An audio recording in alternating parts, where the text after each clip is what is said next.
Hey friend, please subscribe. 1 second for you. Big deal for me. You ever get a message that just punches you in the gut? I was elbow deep in a '69 GTO rebuild when my phone buzzed. Thought it might be a customer or one of the parts guys. Nope. It was from Hank. Family meeting, 1 hour, at the house. I stared at the screen like it was a joke. Hank doesn't do family. In the 5 years since he married my mom, he's never once invited me to a birthday, holiday, or even a backyard beer. Not unless he needed help moving furniture. So this was different. I texted back, "Can't. Shop's packed today." He shot back almost instantly. "This is above the shop. Be here." Something about that phrasing made the hair on my arm stand up. Above the shop. Hank's never cared about the business.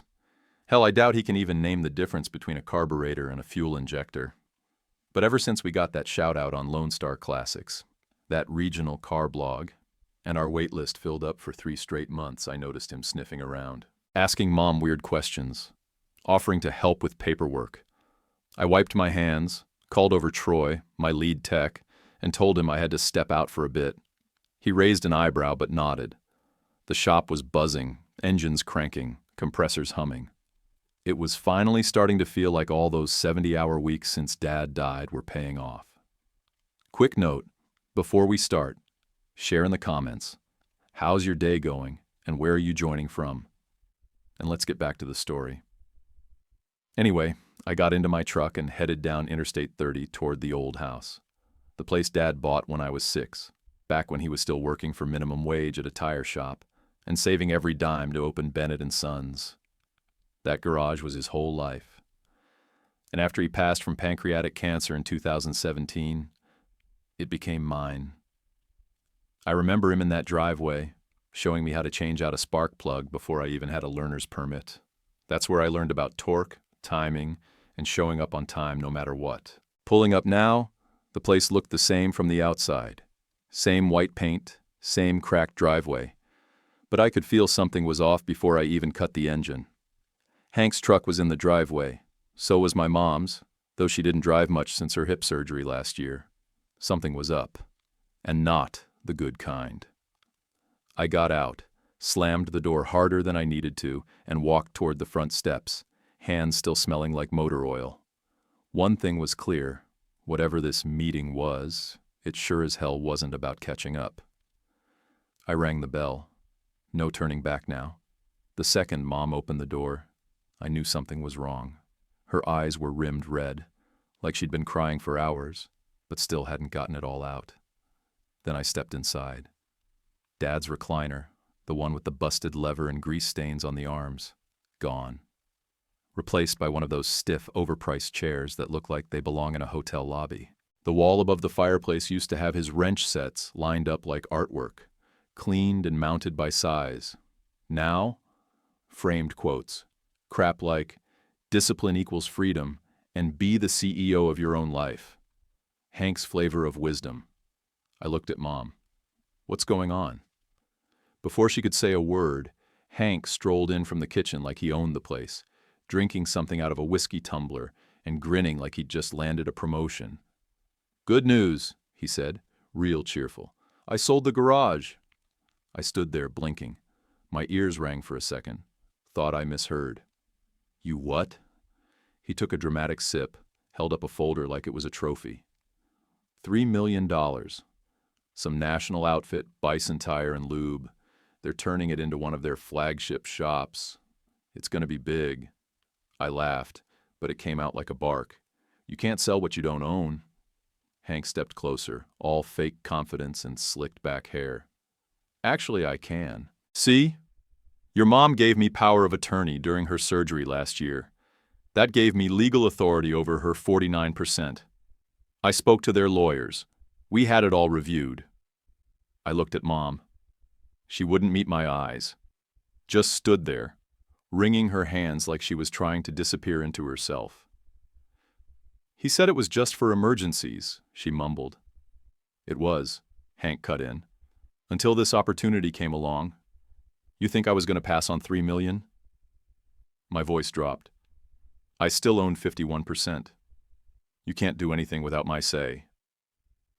That's the thing, Hank said, flipping through the folder. Turns out you're 35, sure, but not qualified. Legally. There's a court finding from 2 years ago, when you applied for that city grant. Says you weren't fit for sole financial management of a commercial property. I checked. That finding makes it risky for buyers, unless both owners sign off. So technically, Bison's lawyers say they're in the clear. Deal's already processed. My stomach hit the floor.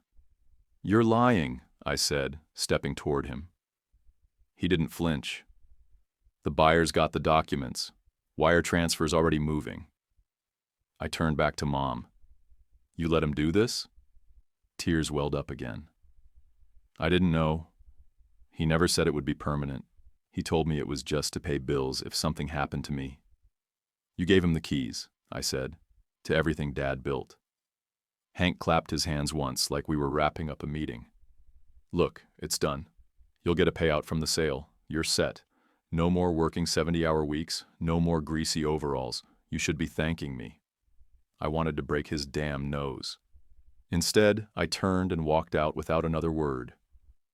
Mom called after me, but I didn't stop. Couldn't. If I stayed one more second in that house, I'd lose it. The air outside felt thick. I got in my truck, fired it up, and just sat there for a second with the engine running.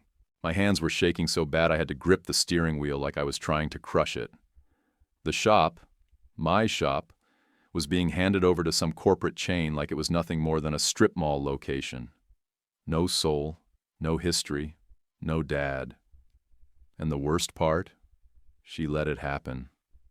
I drove back to the garage on autopilot, fists clenched the whole ride.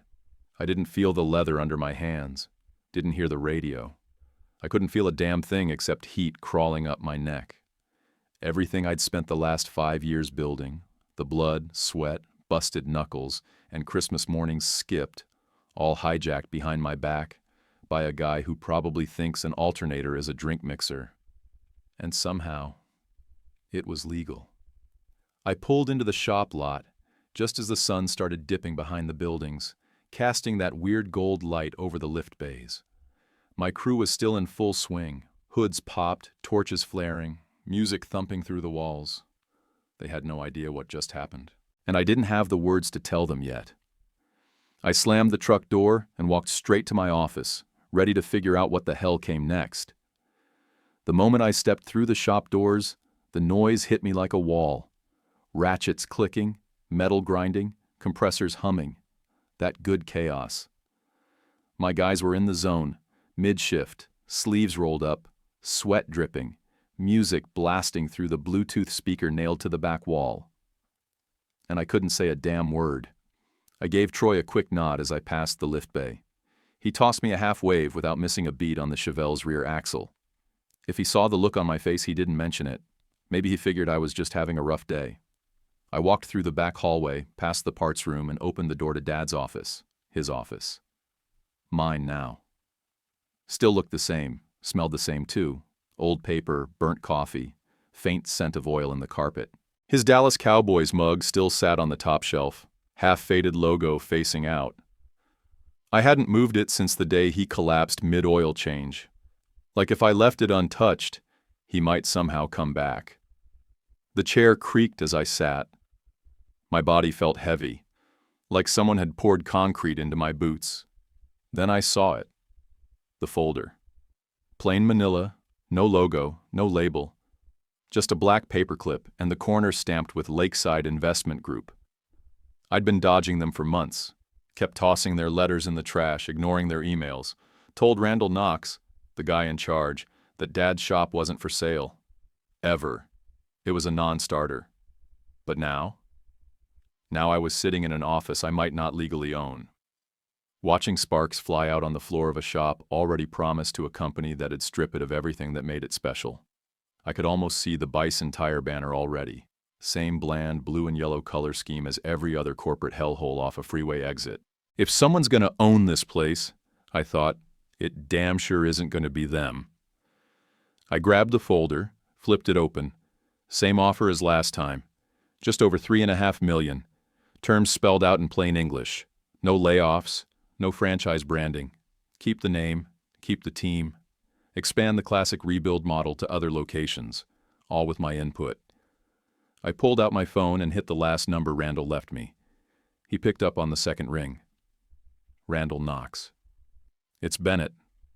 He paused. "Didn't expect to hear from you. You still want the garage?" He didn't hesitate. "Name the time." We met that night at the old Hightower Diner off 287. Place hadn't changed since the 80s. Smelled like bacon grease and burnt toast, booths all cracked vinyl and sticky corners. Randall was already there when I walked in, nursing a coffee like it was whiskey. Late 50s, clean shave, trim suit that looked out of place under the flickering ceiling light. He stood and shook my hand like we were sealing a peace treaty. "Long day?" he asked. "You could say that." We sat. No small talk. He pulled a thick folder from his briefcase and slid it across the table. I had legal draw up the final version just in case. Kept everything the same as before. No rebranding, no staff cuts, no layout changes. You keep full management authority. We just expand your model across the state, maybe even out to Arizona if you're game. "And the name stays?" I asked. "Front and center," he said. "Bennett and Sons stays Bennett and Sons." I didn't touch the folder. "Why me?" He shrugged. "Because places like yours are dying, and it shouldn't be that way. You do honest work. You've built something that actually matters. I don't want to change it. I want to scale it." I looked around the diner. Old-timers eating pie at the counter. A waitress who'd been there 20 years pouring coffee like she had the rhythm memorized. This place had soul. My shop had soul. Bison would bury that under touchscreen kiosks and fake smiles. Randall leaned in. "If you're ready, I've got the team on standby. We can close by morning. You walk out with 3.8 and a contract that guarantees your crew's jobs and your name on every door." I stared at him for a long second. My jaw clenched. "You screw me," I said. "I burn it all down." "That clear?" He didn't flinch, just smiled. "Crystal." I didn't finish my coffee. Didn't need to. I stood up, shook his hand again, and walked out into the hot Texas night. Stars barely visible over the glow of the diner sign. Back in my truck, I didn't start the engine right away. Just sat there with the folder in my lap, window down. Cicadas screaming in the trees. I could still hear Dad's voice in my head. "You only get one name. Protect it." I flipped open the contract, signed where it said seller, and took a photo of the page. By 8 a.m., that shop would be mine again. On my terms. By the time the sun came up, everything was in motion. Randall's legal team didn't sleep. They ran the papers through a mobile notary, fired off filings to the county clerk, wired the money. I signed everything again with a fresh coffee in my hand and my name on the header. By 10:30 a.m., the ink was dry. Bennett and Sons was officially sold to me and Lakeside. Not some strip mall tire chain, not some fast lube parasite. And it came with a binding clause locking me in as general manager, ironclad language protecting every job in the place. Every tech, every parts runner, every soul who'd busted knuckles in that shop, safe. I printed 3 copies of the final sale agreement and drove straight to my mom's place. I pulled into the driveway 15 minutes before the Bison guy was scheduled to show. Didn't knock, didn't need to. Inside, Hank had the living room decked out like it was a boardroom on Wall Street. Legal pads on the coffee table, 2 laptops open, and a pitcher of water like he expected to be hosting a TED Talk. He was pacing in front of the couch, in a blazer way too tight for his gut, trying to memorize talking points he probably copied off LinkedIn. He froze when he saw me in the doorway. "What are you doing here?" he said, voice sharp. "This is a private deal. You can't be here." I smiled and stepped inside like I owned the place. Wouldn't miss this. He puffed up like a balloon about to pop. "I'm calling security." I laughed. "You mean the HOA security that checks for overgrown lawns? Go ahead." Before he could reach his phone, the doorbell rang. Hank opened it like he was greeting royalty. In walked Trent from Bison, mid-50s, suit 2 shades too slick, breath heavy with cologne that belonged in a discount bin. He gave Hank a firm handshake, looked me over like I was the guy refilling the coffee.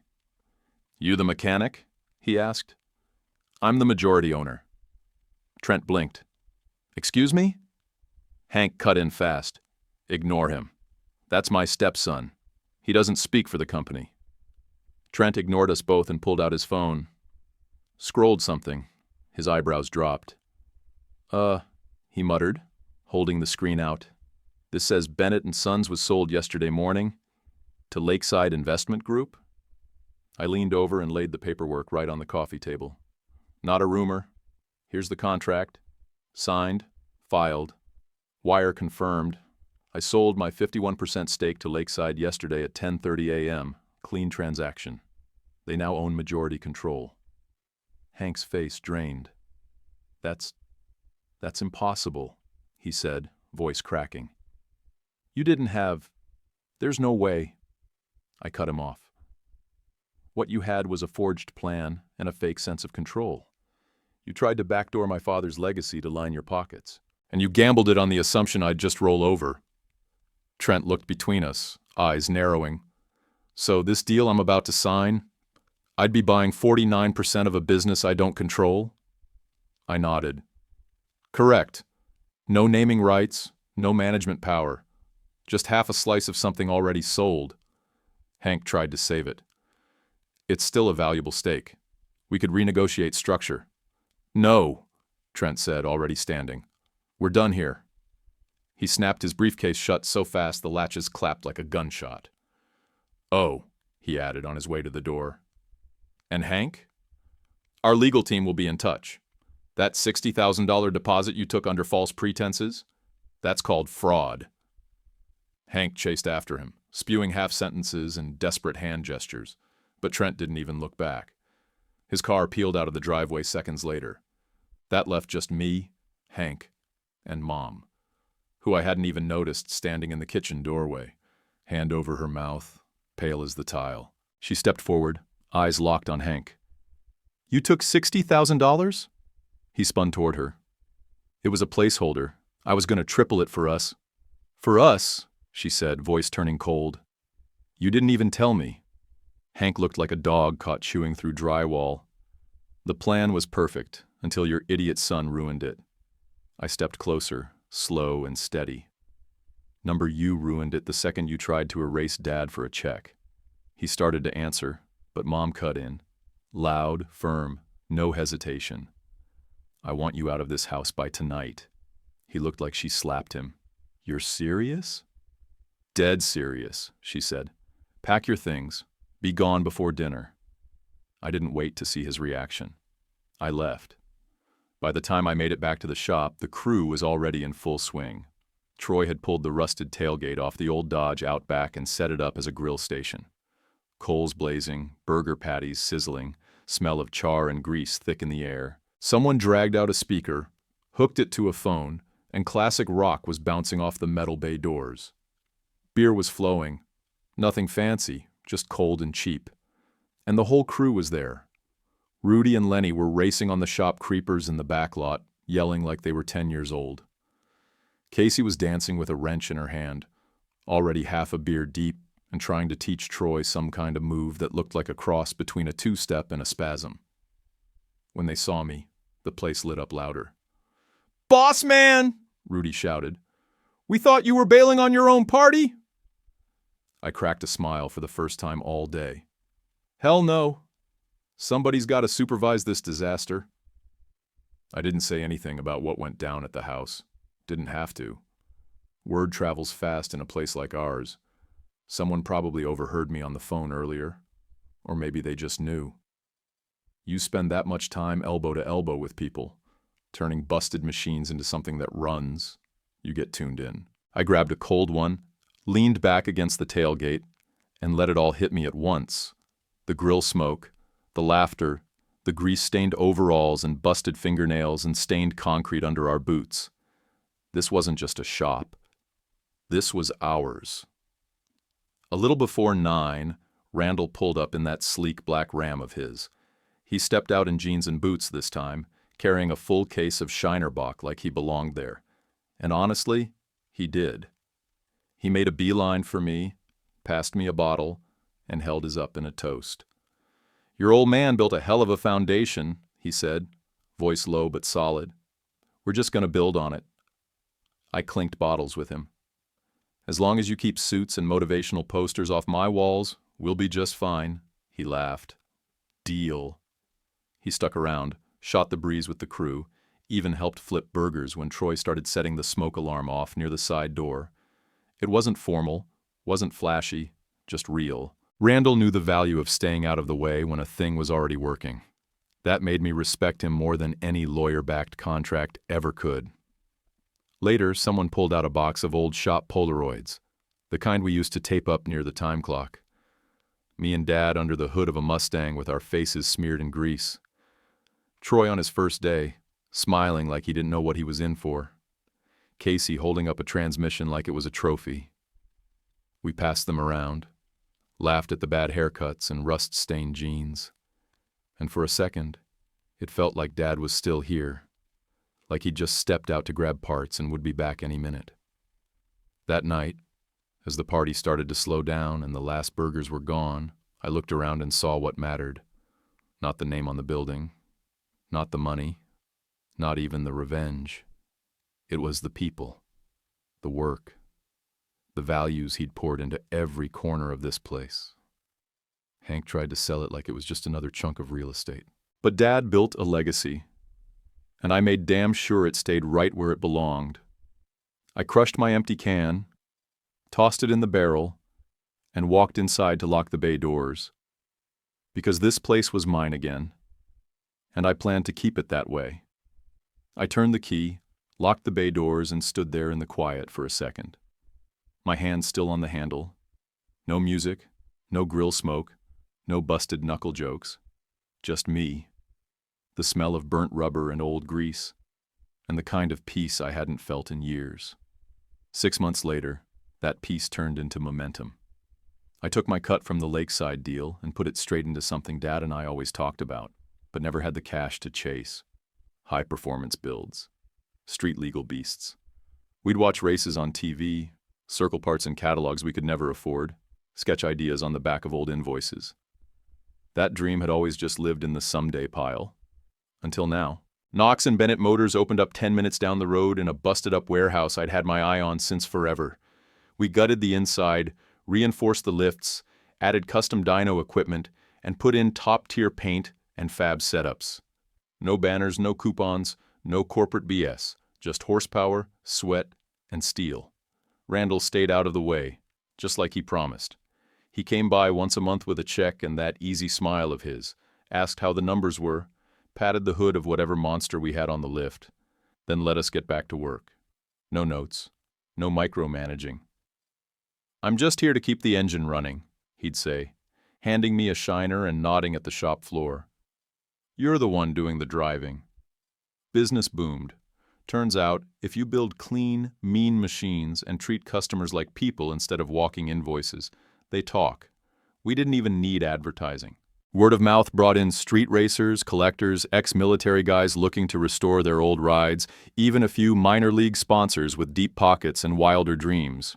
Meanwhile, back at the original shop, Bennett and Sons was running smoother than ever. Same crew, same rhythm. Even the damn vending machine still jammed if you pushed the E6 button too hard. And Mom? Mom came back to life. First, she fired the divorce papers at Hank like a bullet through glass, hired a forensic accountant who tore through his records and found he'd been siphoning from her retirement and Dad's insurance payout for years. She froze his accounts, cleaned out the joint checking, and got the house back in her name within 2 months. Then she started showing up at the garage every Sunday, like it was church. Always brought sandwiches, turkey and mustard, same kind Dad liked. She'd sit on a folding chair near the back door, sipping sweet tea, just watching us work, quiet, steady, stronger than I'd seen her in years. And when the tools went down for lunch, she'd tell stories I never heard before. Your dad once rebuilt a carburetor on our honeymoon, she said one Sunday, unwrapping a sandwich like it was nothing. We were in Galveston. The rental broke down, and he wouldn't let the hotel send a mechanic. Spent 3 hours in dress shoes and slacks under the hood. Casey leaned over and grinned. Sounds about right. He got grease on the minister's suit, Mom said, laughing. Didn't even notice until the photos came back. Every week, something new. Stuff that made him more than just the guy who raised me in a garage, made him human again, made him real. Sometimes after lunch, we'd drive past the original shop together. She liked to see the cars lined up outside, the now hiring sign always posted, because business was that good. The new structure Lakeside added out back doubled the floor space, but they kept the name big and bold on the front, Bennett and Sons Garage, in the same block letters Dad had stenciled by hand 20 years ago. One Sunday we pulled up at a red light across from it. She looked over and shook her head with a half smile. "He'd be proud of you," she said. I looked over. "You think?" "I know. You didn't just protect what he built. You grew it, without changing who he was." That hit hard, in a good way. I thought about that a lot. How close we came to losing everything. How one signature, one bad move, could have paved over years of sweat and sacrifice. Hank tried to trade legacy for profit like it was nothing. Like the name didn't mean anything once the check cleared. But I knew better. And so did Mom. Back at the new shop, we kept Dad's spirit in the little things. His old torque wrench mounted over the office door. His Dallas Cowboys mug sitting on the shelf near the coffee machine, chipped handle and all.